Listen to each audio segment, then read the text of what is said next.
Succesvol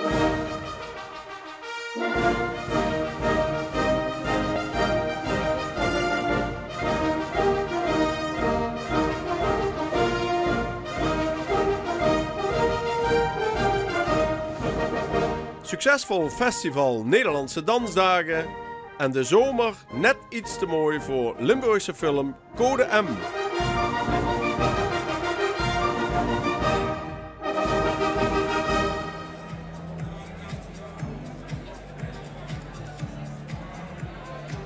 Dit weekend werden in Maastricht de Nederlandse Dansdagen gehouden op diverse podia in de stad. Hoogtepunt was de zaterdagavond in het theater aan het Vrijthof, waarbij prinses Beatrix aanwezig was. Met optredens van de beste dansgezelschappen van Nederland, zoals het Nationale Ballet en het Scapino Ballet. Ook werd de Gouden Zwaan uitgereikt en wel aan Roel Voorentholt van Introdans.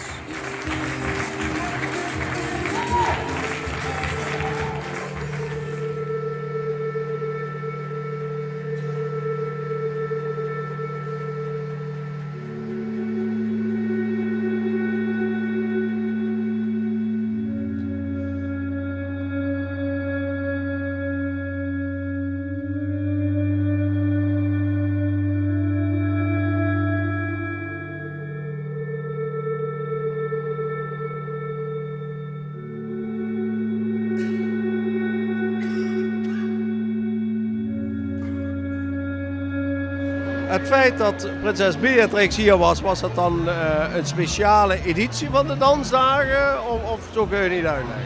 Nou, ik denk dat het een bewijs is dat we de afgelopen jaren elk jaar gegroeid zijn in uitstraling, in klasse. Steeds meer publiek, steeds meer internationale gasten. En het is natuurlijk bekend dat hoogheid prinses Beatrix echt een fan is van de dans. Ja, het voelt als een bevestiging van de groei die we hebben doorgemaakt in deze stad. Ja.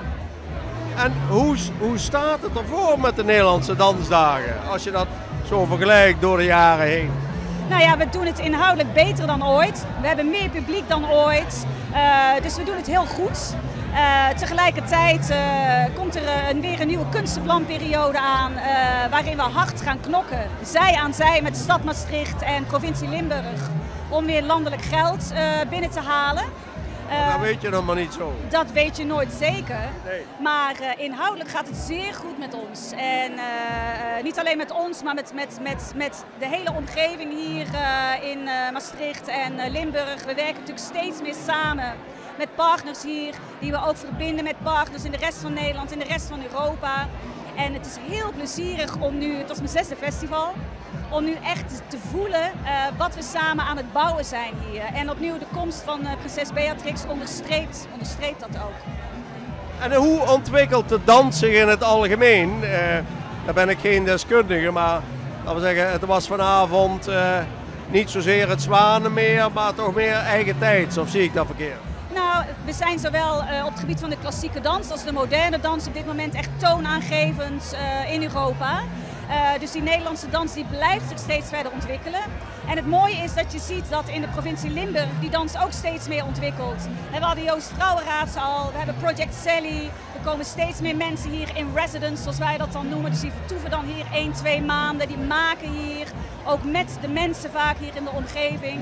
Dus het gaat goed met de dans in Nederland en het gaat goed met de dans in Limburg. En het publiek komt uit het hele land, neem ik toch aan? Zeker, een groot deel van ons publiek komt natuurlijk uit de regio, dus Limburg, EU-regio. Maar een groot deel komt uit de rest van Nederland, die echt een weekend Maastricht doet. Maar een groeiend deel komt ook uit de rest van Europa. Die vliegen in om dit festival mee te maken, dus dat is heel fijn.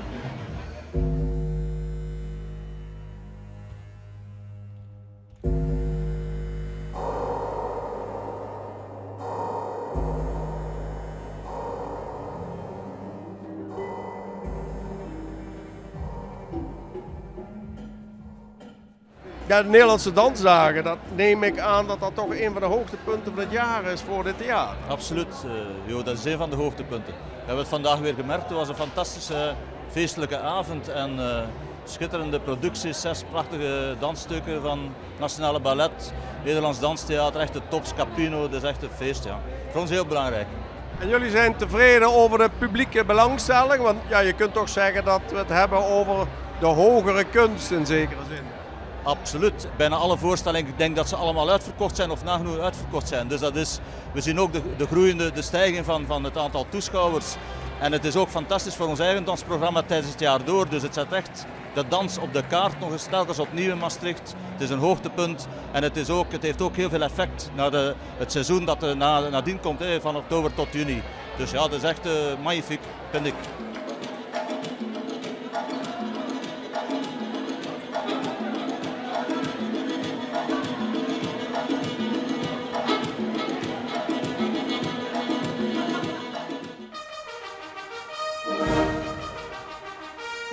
Pal voor de zomer ging de Nederlandse kinderfilm Code M met veel feestvertoon in première in Amsterdam. De film heeft een hoog Limburg gehalte met vooral veel mooie beelden van de regio. Isje, wakker worden. Isabel heeft vannacht niet in haar bed geslapen. Ze zal op zoek zijn naar het zwaard. Nu de zomer is voorbij, draait hij nog of was het dat nu? Nee, de film draait nog. Daar zijn we blij mee. Er wordt goed bezocht. Had altijd beter gekund natuurlijk. We hadden toch wel veel concurrentie van de Minions. Achteraf kun je zeggen, hetzelfde weekend uitkomen had beter gekund. Maar ik ben heel blij met alle reacties en de mensen die gaan. En het feit dat hij draait is ook heel bemoedigend. Dat hij nu nog draait. Dat hij nu nog draait, ja. Maar hij zal niet aan de aantallen van oorlogsgeheimen komen dan? Of hij oorlogsgeheimen haalt, dat weet ik niet. We hebben ook nog de buitenlandse verkoop straks. Dus je kunt dat pas aan het einde van de rit definitief zeggen. Maar in Nederland zit hij in de middelmaat. Hij heeft het meer dan 300 jaar geleden aan mijn overgrootvader beloofd. Wow. Mijn opa zoekt er al zijn hele leven naar. We moeten dat zwaard vinden. Voor opa. Persoonlijk, maar ik heb er geen verstand van, vond ik D'Artagnan een mooiere naam dan Code M. Dat was ik helemaal met je eens. Ik heb ook gevochten voor het zwaard van D'Artagnan, zo heeft hij lang geheten. Ik denk dat Code M ook, dat krijg ik ook wel een beetje terug. Dat zegt de mensen niet zoveel. Maar ik heb al eerder een keer uitgelegd, dat heb ik als producent niet voor het zeggen. Tenminste, daar moet je voor knokken, zoals heel veel dingen.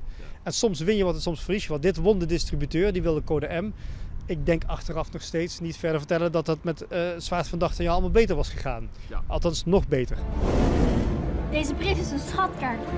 Hiermee kunnen we het zwaard vinden. Het zwaard van D'Artagnan.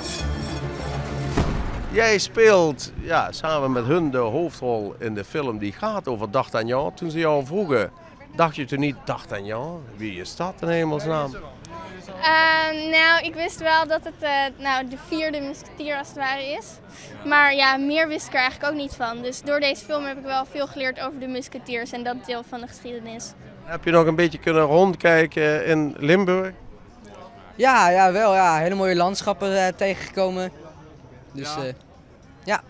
Ja, jij kent dat. Dat is een landschap, dat wist je al. Ja, dat ken ik al. Ja. Dus ik heb ook, als we daar dan draaiden, heb ik ook af en toe gezegd, jongens, kijk om je heen, hier woon ik. Ja, maar het was zeker heel bijzonder. En omdat het allemaal zo dichtbij is, waar D'Artagnan gesneuveld en gevochten heeft. En dat is heel bijzonder. Alle voor één, één voor allen. Wacht, jongens!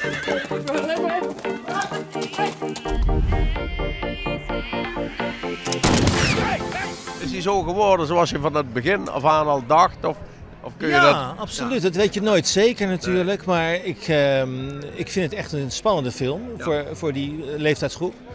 En kijk, een film gaat natuurlijk een eigen leven leiden. Ja. En je probeert er zoveel mogelijk production value in te krijgen. Limburg komt er goed uit. Ja. Het is prachtig als een helikoptershot. Dit is echt, het spreekt tot de verbeelding. Ja. Nee, maar ik vind het ook moet ik ook zeggen, van Dennis Bots. Echt iedere acteur en actrice in de film is goed. Ik denk dat het een soort code is. Dat is precies. Deze film is super mooi. Hele mooie, ik ga niet zeggen kinderfilm, maar hij is voor iedereen. Voor de hele familie. Prachtig. En was het ook echt een Limburgse film? Ja, in ieder geval het decor. Nou, ik moet zeggen, er zit veel en veel meer Limburg in dan ik ooit had durven hopen en dromen, moet ik zeggen. Alles. Het landschap zit er fantastisch in. Maastricht zit er fantastisch in. Zoveel mooie plekjes. De Fly, André Rieu. En ik geloof nog Vinkenslag zelfs. Als deze brief leidt naar het zwaard van D'Artagnan, dan is dat geen kinderwerk. En hij kwam uit aan het begin van de zomer, van de zomervakantie. Ja, dan moet je wellicht ook een beetje geluk hebben met het weer in die zin. Dat volgens mij moet je dan hopen op een slechte zomer. Dat mensen eerder naar de bioscoop gaan. Maar ja, helaas was het heel mooi weer. Ja, nee, dat is waar. Ik heb echt heel gek tegenstrijdig naar het weer gekeken steeds. Ja. Normaal geniet je van, maar echt genoten van even een slechte dag of een regen. Bleek dan toch weer zonnig te worden. Dat is het risico van de zomer. Zeg, achteraf kun je ook zeggen, het is misschien iets meer een herfstfilm. Maar hij komt nu uit 2 november op DVD. Dus ik denk dat het nu nog steeds, het is sowieso een goede film, maar ook echt een herfstachtige sfeer heeft hij. Dus ik denk dat hij nog wel goede dingen gaat doen nu. Iets voor onder de kerstboom. Absoluut, maar deze film die kan sowieso nog een jaar of 25 mee, want die doelgroep die ververst steeds, die kinderdoelgroep. En het is een tijdloos verhaal. Kijk, Château Neerkamp. Wat ben je van plan? Pas op.